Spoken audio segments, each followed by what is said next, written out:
నమస్తే. నేను మీ జర్నలిస్ట్ వసంత్. ఈరోజు ఒక ఇంపార్టెంట్ టాపిక్తో మీ ముందుకు వచ్చాను. మనకి స్వతంత్రం వచ్చి 75 ఏళ్ళు దాటింది. అయినా సరే ఇంకా స్వేచ్ఛ అనేది లేదు.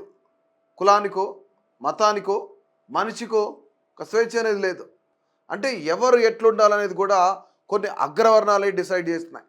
ఈ రోజుకి కూడా దళితుల మీద దాడులు జరుగుతూనే ఉన్నాయి. రీసెంట్గా తిరుపతి ఘటన అందరినీ కలిచివేసింది.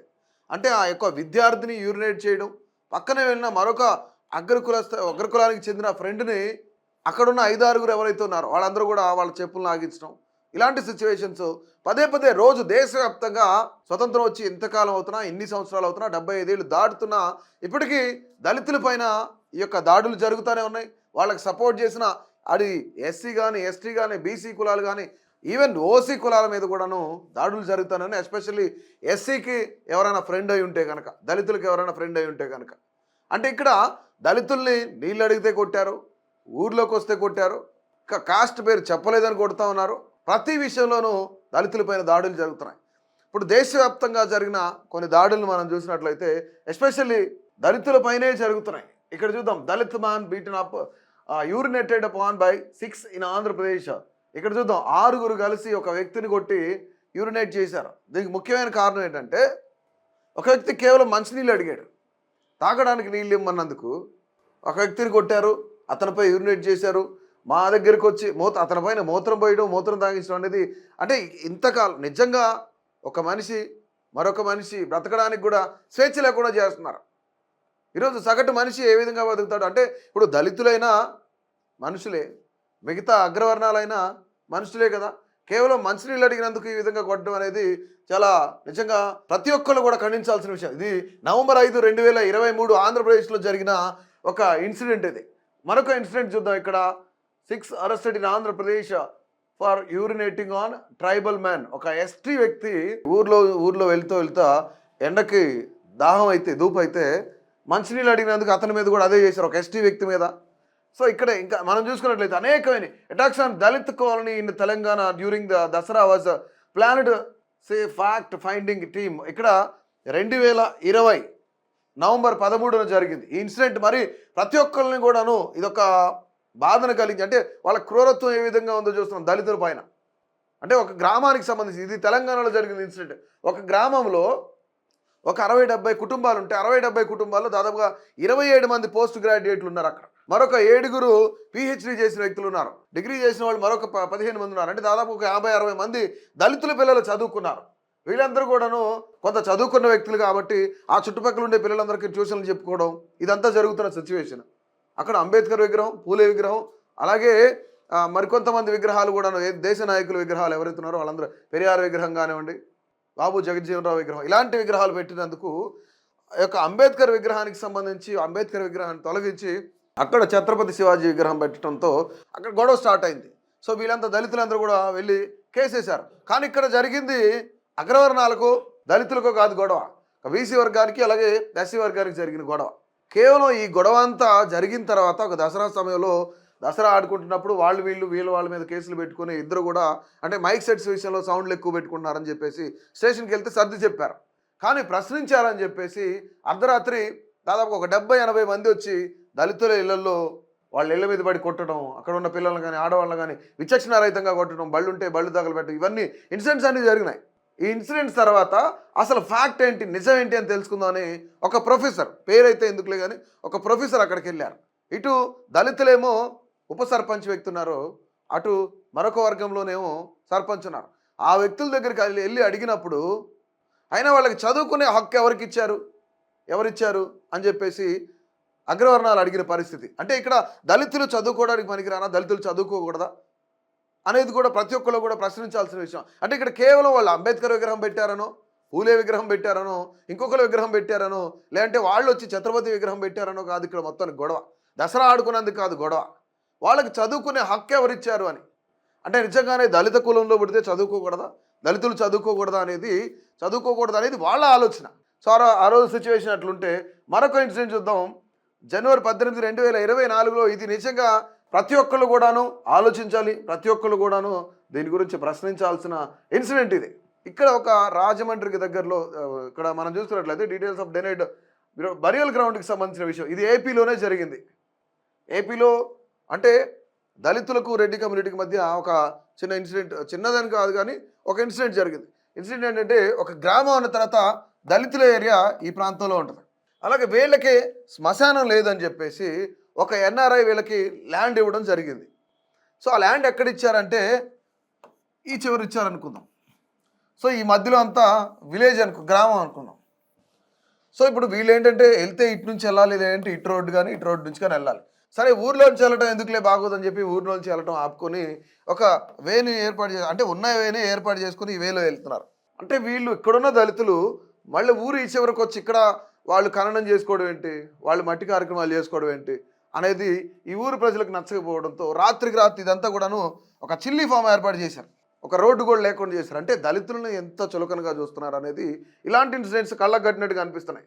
ఇక మరికొన్ని విషయాలు మనం చూసినట్లయితే, ఇక్కడ ఎవరైతే మనం ఇందాక మాట్లాడుకో ఇంజనీరింగ్ స్టూడెంట్స్కి సంబంధించి ఒక ఇంజనీరింగ్ స్టూడెంట్ని కాలేజీలో వివాదం, అగ్రకులాలకు సంబంధించిన వ్యక్తులు ఒక వ్యక్తిని ఈ కాస్ట్ ఏంటి అని అడగడంతో అతను చెప్పకపోవడంతోనే, మరీ ముఖ్యంగా ఇక్కడ అతని పక్కన ఉన్న మరొక అగ్రవర్ణానికి సంబంధించిన వ్యక్తి ఎవరైతున్నారో అతను కూడా కొట్టి వీళ్ళిద్దరిని కొట్టడం, ఇతన్ని యూరినేట్ చేయడం, మూత్రం తాగించడం, ఇలాంటి ఘటనలు ఏవైతున్నాయి విచక్షణ రహితంగా కొట్టడం, పక్కనున్న వ్యక్తి అగ్రవర్ణానికి సంబంధించిన వ్యక్తినైనా సరే ఆ వ్యక్తిని చెప్పులు నాగించడం, ఇలాంటి ఇన్సిడెంట్స్ అన్నీ జరుగుతూ వస్తున్నాయి. మరీ ముఖ్యంగా ఇక్కడ మనం చూస్తే రీసెంట్గా పిఠాపురంలో ఏ విధంగా దళితులను వెలివేశారో చూసాం.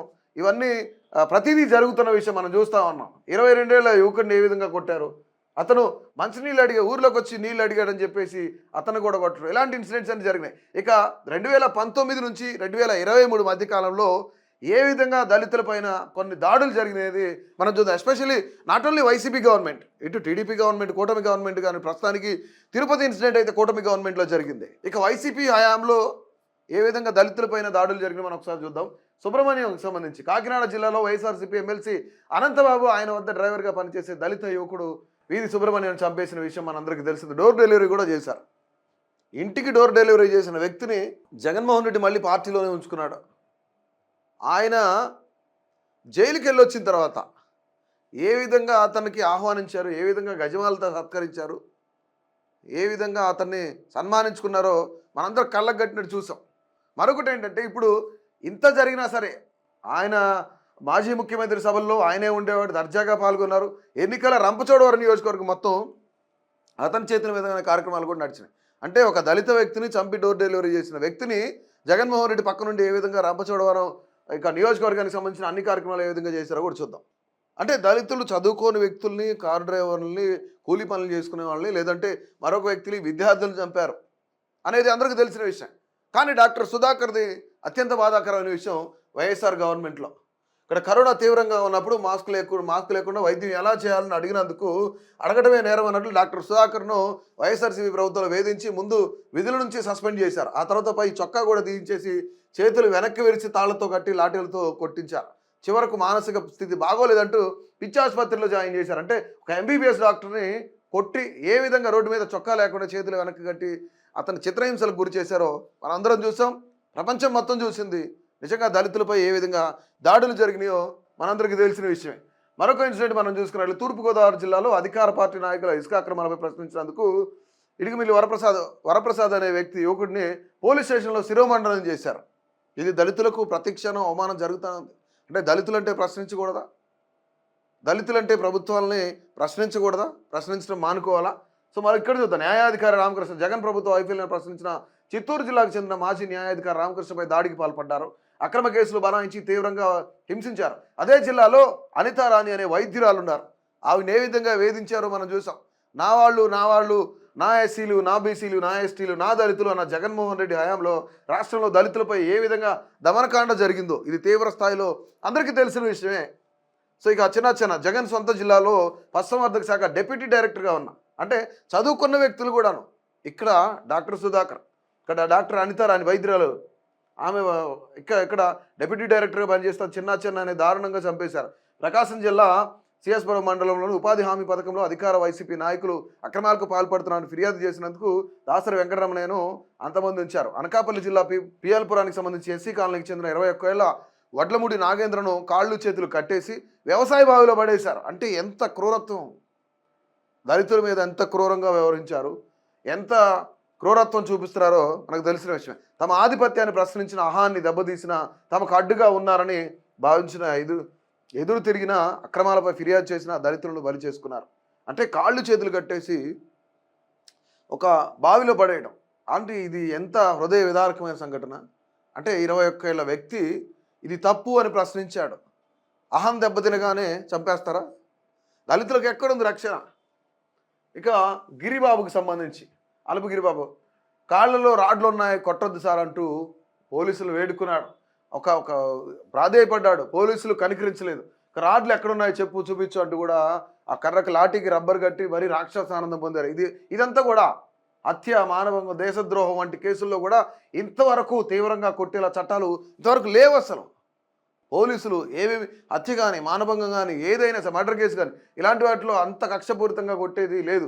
కేవలం రాజకీయ నాయకులు మెప్పు పొందే కోసం మాత్రమే ఇలా అని చెప్పేసి రాష్ట్ర ఎస్సీ కమిషన్ చైర్మన్ కూడా విక్టర్ ప్రసాద్ బాధిత కుటుంబాన్ని పరామర్శించిన సందర్భంలో కూడా వ్యాఖ్యానించారు. రాష్ట్రంలో వైసీపీ నాయకులు, పోలీసులు కలిసిపోయి గత 5 ఏళ్లలో దళితులను ఎంతగానో వేధించారో చెప్పేందుకు కాకినాడ జిల్లాలో జరిగిన ఈ ఘటన చిన్న ఉదాహరణ మాత్రమే. ఇక దుగ్గిరాల కరుణాకర్ 20 లక్షలు అప్పు చేసి చెరువులో చేపలు పెంచితే వాటిని పట్టుకొని ఇవ్వకుండా వైసీపీ నాయకుడు, శ్రీశైలం ట్రస్ట్ బోర్డు సభ్యుడు కేతిరెడ్డి జగదీశ్వర్ రెడ్డి, ఆయన అనుచరుడు సురేష్ రెడ్డి అడ్డుకుంటున్నారంటూ ఎస్పీకి లేఖ రాసి నెల్లూరు జిల్లా కావలికి చెందిన దుగ్గిరాల కరుణాకర్ ఆత్మహత్య చేసుకున్నాడు. వాళ్ళ ఇంటికి వెళ్ళి తల్లితో వెళ్ళి కాళ్ళు పట్టుకున్నా సరే కనీసం కనికరించలేదు. అతను అప్పు చేసుకొని వ్యవసాయ చేపల పెంపకం ఇలాగా ఇవన్నీ చేసుకోవడం ఏంటి? అంత అక్రమంగా అతన్ని ఏ విధంగా ఇబ్బందులు పెట్టారో, అతను ఎంత బాధపడ్డాడో, అతను ఎంత వాపోయాడో, ఎందుకు ఆత్మహత్య కూడా చేసుకున్నారో కూడా మనకు అర్థమవుతుంది. ఇక్కడ మరికొన్ని ఉదయగిరి నారాయణ, నెల్లూరు జిల్లా కందమూరుకు చెందిన ఉదయగిరి నారాయణ గతేడాది జైల్లో అనుమానాస్పద స్థితిలో మృతి చెందారు. ఆయనను పోలీసులు తీవ్రంగా కొట్టి చిత్రహింసలకు గురి చేశారని, చివరకు ఆత్మహత్యకు చిత్రీకరించారని మృతుల కుటుంబ సభ్యులు కూడా చెబుతున్నారు. ఇప్పుడు ఓవరాల్గా మరి ఆంధ్రప్రదేశ్లో కానీ దేశంలో ఒకసారి మనం చూసినట్లయితే 2022లో 1050 కేసుల్లో న్యాయస్థానాల్లో విచారణ పూర్తి కాగా కేవలం 42 కేసుల్లో మాత్రమే శిక్ష పడింది. ఇంకా 1008 కేసుల్లో అసలు ఆ కేసులు ఏమైపోయాయో తేలలేదు కూడా తేలలేదు. 2021లో నమోదైన 360 కేసుల్లో కేవలం 21 కేసులు మాత్రమే శిక్ష పడింది. ఇక్కడ కూడా 2020లో చూస్తే 371 కేసుల్లో 51 కేసుల్లో శిక్ష పడింది. అంటే మిగతా కేసులన్నీ ఏమైపోతున్నాయి? 2019లో 560 కేసుల్లో కేవలం 65 కేసుల్లో మాత్రమే శిక్ష పడింది, మిగతా అన్ని పోయినాయి. సో ఇది నిజంగా ఇప్పటి వరకు దళిత సామాన్యులకు, చదువుకున్న వ్యక్తులకు, వాళ్ళకి వీళ్ళకి జరిగింది. కానీ ఇక్కడ ఒక అసెంబ్లీ నియోజకవర్గానికి ఎమ్మెల్యే అయిన వ్యక్తి మన ఉండవల్లి శ్రీదేవి, అందరికీ తెలిసిన విషయం. ఆమె గతంలో ఆమె పార్టీ మారారు, లేదంటే ఓటు వ్యతిరేకంగా చేశారు, ఈ పొలిటికల్ అంతా మాట్లాడుకోవడం మనకు అనవసరం. కానీ ఇక్కడ ఒక అసెంబ్లీ నియోజకవర్గం శాసనసభ్యురాలు వినాయక చవితి పందిరిలోకి వెళ్ళి కొబ్బరికాయ కొడితే అక్కడ ఆమె కొబ్బరికాయ కొట్టిన ప్రదేశం అంతా అపవిత్రం అయిపోయిందని అగ్రవర్ణాలు ఆమెపై దాడికి దిగారనమాట. అంటే చదువుకున్న వ్యక్తికి లేదు, ఒక డాక్టర్కి లేదు, ఒక న్యాయవాదికి లేదు, ఒక డెప్యూటీ డైరెక్టర్కి లేదు, లేదంటే అధికారంలో ఉన్న ఇంకో అధికారికి లేదు. కానీ శాసనసభ సభ్యురాలైన ఒక మహిళకు కూడా ఇక్కడ అగౌరవపరిచారు అగ్రకుల నాయకులు. ఇక్కడ మనం చూస్తున్నట్టు దాదాపుగా ఇప్పుడు 97%, 97 కేసెస్ ఆఫ్ ఇక్కడ అట్రాసిటీస్ అగెనిస్ట్ ఎస్సీస్ ఇన్ 2022. ఇక్కడ మనం చూసుకున్నట్లయితే ఆంధ్రప్రదేశ్లో ఇక్కడ 3714 కేసులు 2012లో నమోదాయి. 97% ఓవరాల్గా చూసుకున్నట్లయితే ఈ కేసులన్నీ ఎక్కడెక్కడ జరుగుతున్నాయి మనం చూద్దాం ఒకసారి. అవుట్ ఆఫ్ ఇక్కడ 51,656 కేసులు ఉన్నాయి ఇక్కడ రిజిస్టర్ అయితే ఎస్సీ ఎస్టీకి మీద. ఉత్తరప్రదేశ్లో 12,287 కేసులు, అంటే అధిక మొత్తం దేశంలోనే పెద్ద ఎత్తున ఉత్తరప్రదేశ్లో జరుగుతుంది. నమోదైన 97%లో 23.78% కేసులు ఉత్తరప్రదేశ్ నుంచే ఉద్భవిస్తున్నాయి. ఇక రాజస్థాన్ చూసుకున్నట్లయితే 8,651 కేసు, అంటే ఇక్కడ 16.75% ఇక్కడ దళితుల మీద దాడులు జరుగుతున్నాయి, వాళ్ళ కేసులు రిజిస్టర్ అయ్యి 97%లో ఇక్కడ నుంచే వస్తున్నాయి అన్నమాట మెజారిటీ. ఇక మధ్యప్రదేశ్ చూసుకుంటే 7,732 కేసులు, అంటే 14.97% కేసులు అక్కడి నుంచే రిజిస్టర్ అయ్యాయి. అంటే దాదాపు 15% ఇక్కడ నుంచి కేసులు రిజిస్టర్ అయ్యాయి. మనం ఒకసారి చూసుకున్నట్లయితే ఇక్కడ కొన్ని కీ ప్రొవిజన్స్ మనం చూద్దాం. ఇక్కడ కొన్ని విషయాలు కీ ప్రొవిజన్స్ చూసినట్లయితే the act defence specific concerns against SC ST members including physical violence harassment జరిగితే, సోషల్ డిస్క్రిమినేషన్ జరిగినా సరే మనకు ఒక యాక్ట్ అనేది ఉండేది. ఇది ఇండియన్ పీనల్ కోడ్ ప్రకారం 1860 ఇది. ఇప్పుడు దాన్ని రీప్లేస్ చేస్తూ బిఎన్ఎస్ యాక్ట్, అంటే భారత న్యాయ సన్నిహిత 2023 రీప్లేస్ చేశారు. ఐపీసీ తీసేసి బిఎన్ఎస్ యాక్ట్ పెట్టారనమాట. ఇది ఇప్పుడు గతంలో ఎస్సీ ఎస్టీలకు సంబంధించి ఏదైనా వాళ్ళని దూషిస్తే యాంటిసిపేటరీ బెయిల్ అనేది ఉండేది కాదు. కానీ ఇప్పుడు యాంటిసిపేటరీ బెయిల్ అనేది వచ్చింది. కారణం ఏంటంటే ఇందులో కొంత చాలా ఇంపార్టెంట్ థింగ్ చెప్పాలి. యాంటిసిపేటరీ బెయిల్ ఇప్పుడు ఎందుకు ఇస్తున్నారంటే కొంతమంది దళితులు అయిన దానికి కాని దానికి అట్రాసిటీ పెడుతున్నాం, అట్రాసిటీ కేసు వాళ్ళ మీద బుక్ చేయాలి అని చెప్తున్నారు. కానీ అప్పుడు కేంద్ర ప్రభుత్వం ఏం చేసిందంటే నిజంగానే ఇది జరిగిందా జరగలేదా, తిట్టారా తిట్టలేదా, దూషించారా దూషించలేదా అనేది తేలే వరకు వాళ్ళకి యాంటిసిపేటరీ బెయిల్ ఇవ్వచ్చు, ప్రొవైడ్ చేయొచ్చు అని ఒక యాక్ట్ని కూడా తీసుకొచ్చింది. అదే భారతీయ నాగరిక సురక్షా సన్నిహిత 2023ది. సో ఇక్కడ code of criminal procedures 1973 now replaced. 1973 act ఏదైతుందో కోడ్ ఆఫ్ క్రిమినల్ ప్రొసీడ్యూర్ని ఇప్పుడు రీప్లేస్ చేశారు. భారతీయ నాగరిక సన్నిహిత ఇది సురక్షా సన్నిహిత తీసుకొచ్చారు. దీనికి కారణం కొంతమంది దళితులు ఏదైతే అయిన దానికి కాదు దానికి అది నిజమైన అబద్ధమైన దానికి కూడా వాళ్ళ మీద అట్రాసిటీ పెట్టాలని చూస్తున్నారు. కాబట్టి యాంటిసిపేటరీ అనేది ఇస్తుంది ఇప్పుడు కోర్టులు. కానీ యాంటిసిపేటరీ ఇవ్వడానికి కారణం కూడా ఇందులోనూ కొంతమంది దళితులే. సో దీన్ని కరెక్ట్గా ఉపయోగించుకుంటే దళితులందరికీ న్యాయం జరిగే అవకాశం ఉంది. ఇక్కడ చూసుకున్నట్లయితే the act does not cover offence between SC and ఎస్టీస్ neither can invoke the act against another. అంటే ఇక్కడ ఏంటంటే చాలా క్లియర్గా చెప్తుంది, చాలామంది దళితుల్లో దళితులే కొట్టుకొని వాళ్ళల్లో వాళ్ళే గొడవలు ఆడుకుంటే కనుక డెఫినెట్లీ వాళ్ళపైన ఈ అట్రాసిటీ అనేది వర్తించదు, దళితుల మీద అట్రాసిటీ అనేది వర్తించదు. సో ఇప్పుడు చాలా వరకు ఇప్పుడు మనం చూసుకున్నట్లయితే అనేకమైన కేసెస్ ఇవన్నీ జరుగుతున్నాయి. వాళ్ళు కావాలని చేస్తున్న కేసులు ఏవైతున్నాయో కావాలని కొట్టుకోవడం, బయటికి వెళ్ళడం, తర్వాత ఈ యొక్క కేసులు వాళ్ళ మీద వాళ్ళు పెట్టుకోవడం, కానీ ఇవన్నీ వర్తించదని కూడా చెప్తున్న పరిస్థితి అవుతుంది. ఇక్కడ మనం చూసుకున్నట్లయితే what are the drawbacks of SC and STs act 1987 inadequate resources of special courts అనేవి లేవు. ఇక్కడ డ్రాబ్యాక్స్ అనేది ఎక్కువగా ఎందుకు ఉన్నాయంటే ఇక్కడ మనం చూసినట్లయితే కేవలం 194 కోర్ట్స్ మాత్రమే ఉన్నాయి ఆయా జిల్లాల్లో. ఇక్కడ స్పెషల్ కోర్ట్స్ అనేది ఉండాలి. ఎందుకంటే ప్రతిదానికి హైకోర్టుకి వెళ్ళి జిల్లా కోర్టుకి వెళ్ళినా అంటే ఇప్పటికే లక్షల కొలది కేసులు ఆ యొక్క కోర్టుల్లో ఉన్నాయి, ఆ యొక్క కోర్టులో కేసులు మూలుగుతూ ఉన్నాయి. కానీ మళ్ళీ ఎస్సీ ఎస్టీ అట్రాసిటీ కేసులు కూడాను ఆ కోర్టుకు తీసుకెళ్తుంటే కంటిన్యూగా అది సంవత్సరానికో 2 సంవత్సరాలకో అది ఇంకా ప్రొలాంగ్ అవుతానే ఉంది. కానీ ఇప్పుడు ఒక వ్యక్తి తిట్టి దాదాపుగా 2 సంవత్సరాలు బయట తిరిగిన తర్వాత ఎందుకులే అని చెప్పేసి తన పిలిచి వీళ్ళిద్దరిని మాట్లాడుకొని అది ఎస్సీ ఎస్టీ అట్రాసిటీ కేసు వర్తిస్తున్నా సరే ఇక్కడ చాలా లాంగ్ టర్మ్ అవడంతో వీళ్ళు రాజీకి వస్తున్నారు. ఒక 5 లక్షలు 10 లక్షలు ఇవ్వడం తిట్టిన అతనికి ఆ కేసుని అక్కడితో క్లోజ్.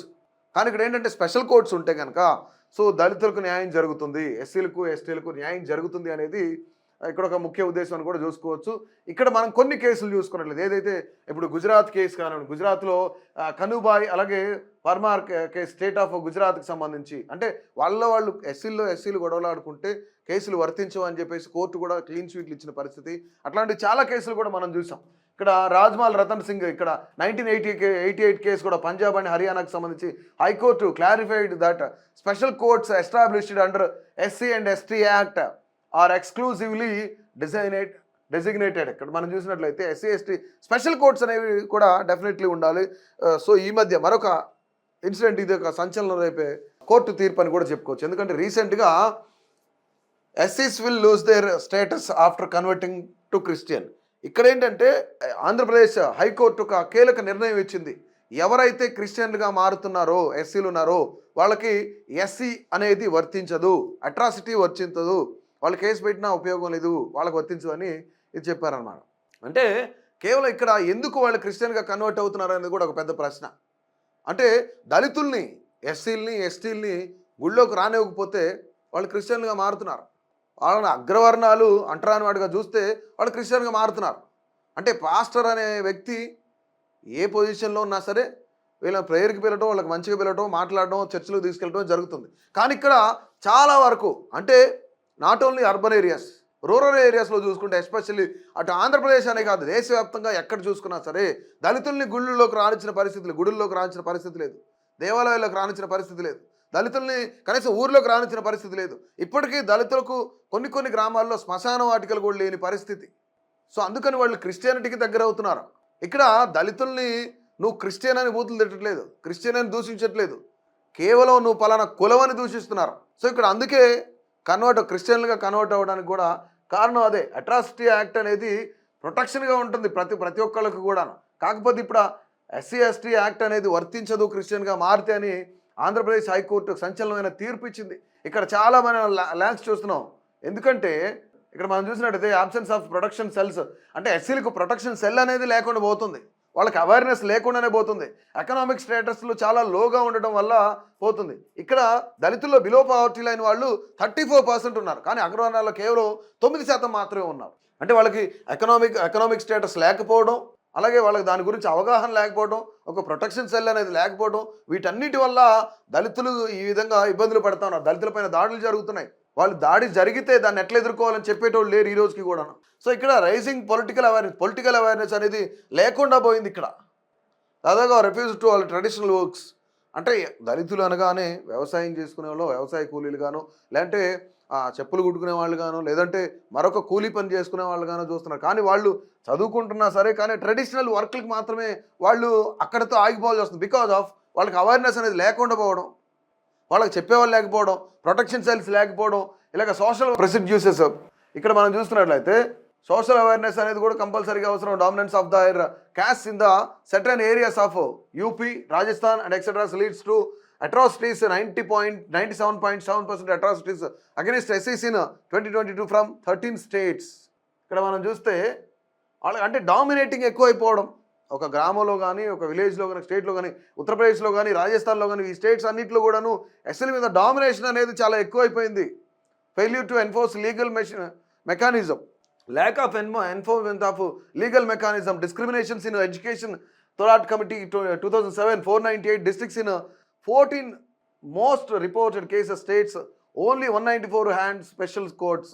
194 కోర్టులు మాత్రం స్పెషల్ కోర్ట్స్ అనేవి ఇందాక మనం మాట్లాడుకున్నట్టుగా వాళ్ళ కోసం అనే స్పెషల్ కోర్టులు అనేవి డెఫినెట్లీ ఉండాలి. సో ఏది ఏమైనా సరే ఇక్కడ డిస్క్రిమినేషన్ అనేది చాలా ఎక్కువైపోయింది. అది ఎడ్యుకేషన్ సిస్టమ్ అయినా సరే, గుడి దగ్గరైనా, బడి దగ్గరైనా, ఊర్లో అయినా, కనీసం మంచినీళ్ళు తాగడానికైనా చెరువుల దగ్గరికి వచ్చినా సరే, అంటే చనిపోతే ఒక వ్యక్తి దళితుల్లో చనిపోతే ఆ వ్యక్తిని వాళ్ళు తీసుకెళ్ళి ఖననం చేయడానికి కూడా, తీసుకెళ్ళి పోడ్చడానికి కూడా అనుమతి లేని పరిస్థితులు, అనుమతి లేని ఊర్లు ఇప్పటికీ ఉన్నాయి. స్వతంత్రం వచ్చి 75 ఏళ్ళు అయింది. కానీ ఏదైనా ఇన్సిడెంట్ జరిగితే సోషల్ యాక్టివిస్టులు ఎస్పెషల్లీ ప్రతి ఒక్కళ్ళు కూడా గుర్తుపెట్టుకోవాలి, ఒకప్పుడు నేను సోషల్ యాక్టివిస్ట్ని, సమాజంలో ఏం జరిగినా నేను ముందుంటా, నా వాయిస్ వినిపిస్తా, నేనేంటో వినిపిస్తా, ఖచ్చితంగా ప్రతి ఒక్కరికి అండగా ఉంటాను. నాట్ ఓన్లీ దళిత్స్, ఇక్కడ మరి సోషల్ యాక్టివిస్టులు అందరూ ఏమైపోయారు.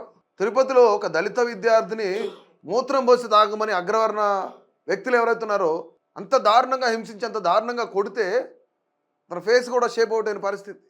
ఏమైపోయారు సోషల్ యాక్టివిస్టులు అందరూ?